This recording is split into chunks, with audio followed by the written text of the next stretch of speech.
মিত্র শেখ হাসিনার মতো অবস্থা আজ নরেন্দ্র মোদীর। তবে কি মোদীর পতন ঘনিয়ে এসেছে?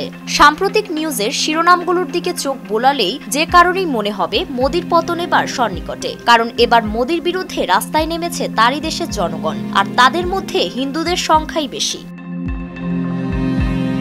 কাশ্মীরের পেহেলগাঁওয়ে সন্ত্রাসী হামলার পর ভারত সমস্ত দায়ভার পাকিস্তানের ঘাড়ে চাপিয়ে তাদের সঙ্গে সংঘাতে জড়িয়ে পড়ে। ভারত পাকিস্তান সীমান্তে ৮৭ ঘণ্টা টান টান উত্তেজনার মধ্য দিয়ে চলে এই সংঘাত। ১০ই মে যুক্তরাষ্ট্রের মধ্যস্থতায় যুদ্ধবিরতিতে যায় দুই দেশ। তবে এই যুদ্ধের রেশ কাটতে না কাটতে এবার নিজ দেশের অভ্যন্তরে সাধারণ ফ্যানের দিন শেষ, আকিস ফ্যানে বাংলাদেশ এক যুদ্ধের মুখে পড়তে যাচ্ছে মোদী প্রশাসন। মোদীর বিরুদ্ধে প্রায় প্রতিদিনই আন্দোলন করে চলেছে সাধারণ মানুষ। স্লোগান দিয়ে দিয়ে তারা বলছে মোদী হটাও, ভারত বাঁচাও। তবে কেবল শুধু মোদীর বিরুদ্ধে নয়, বিজেপির অন্যান্য নেতাদের বিরুদ্ধেও এবার চড়াও হয়েছে সাধারণ জনতা। এদিকে বিক্ষোভকারীরা বলছেন, দেশের অর্থনীতির অবস্থা যখন টালমাটাল, মুখ থুবড়ে পড়ার মতো অবস্থা শেয়ার বাজারে, লাখ লাখ মানুষ এখনো বেকার, সেখানে মোদী দেশের অভ্যন্তরীণ পরিস্থিতির কথা চিন্তা না করে ইচ্ছাকৃতভাবে পাকিস্তানের সাথে যুদ্ধে জড়িয়ে দেশের আরও ক্ষতি করেছে।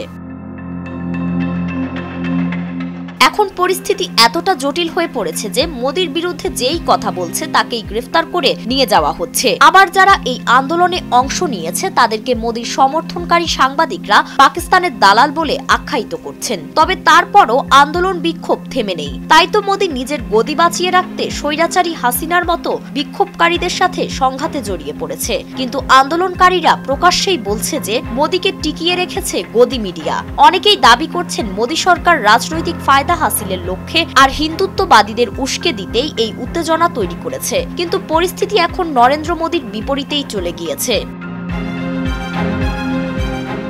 এই আন্দোলনের পেছনের মূল ইন্ধন হিসেবে কাজ করেছে পাক ভারত যুদ্ধে ভারতের লোকসান। কারণ পরিসংখ্যান অনুযায়ী এই যুদ্ধে সবচেয়ে বেশি ক্ষতি ভারতেরই হয়েছে। ৮৭ ঘণ্টার এই সংঘাতে ভারতের প্রায় $৮৩ বিলিয়ন ক্ষতিগ্রস্ত হয়েছে। এর মধ্যে বিমান চলাচল বন্ধ থাকায় গড়ে প্রায় $৮ বিলিয়ন করে ক্ষতি হয়েছে। আর IPL বন্ধ থাকার কারণে এই ক্ষতির পরিমাণ আরও বেড়ে গিয়েছে।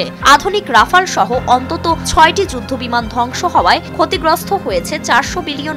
আর পাকিস্তানে পাল্টা প্রতিরোধ চালাতে গিয়ে দেশটির প্রায় $১০০ বিলিয়ন ক্ষতি হয়েছে। তবে শুধু সামরিক নয়, বাণিজ্যিক খাতেও $২ বিলিয়ন ক্ষতির মুখে পড়েছে মোদী প্রশাসন। অন্যদিকে যুদ্ধে পাকিস্তানের মাত্র $৪ বিলিয়ন ক্ষতি হয়েছে।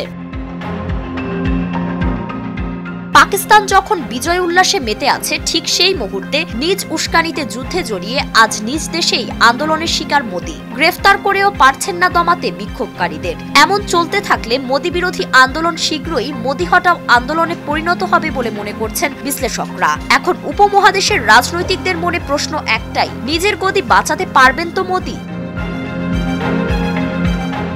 ফারিন রহমান প্রীতি, নয়া দিগন্ত।